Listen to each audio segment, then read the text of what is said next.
আমার বাড়ি এসেছিল, দুবার ইনকোয়ারি হয়েছে, আবার নামটা কেটে দিয়েছে। আমি টাকাও দিয়েছি, তাও করেনি। আমার বাড়িটা দুবার ইনকোয়ারি হয়ে, আমার তো কাঁচা বাড়ি, আমি পাবার যোগ্য আমার কিছু নাই।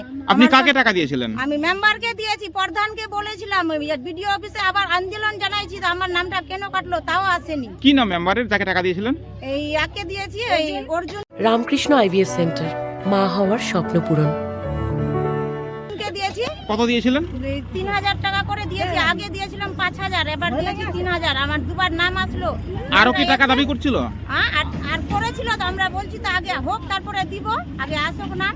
দুবার আসলো, ইনকোয়ারি হলো, আর দিল না, নামটা কেটে দিয়েছে। তো ইনকোয়ারি হওয়ার পরে নামগুলো বাদ দিয়েছে? হ্যাঁ, ইনকোয়ারি দুবার হয়েছে।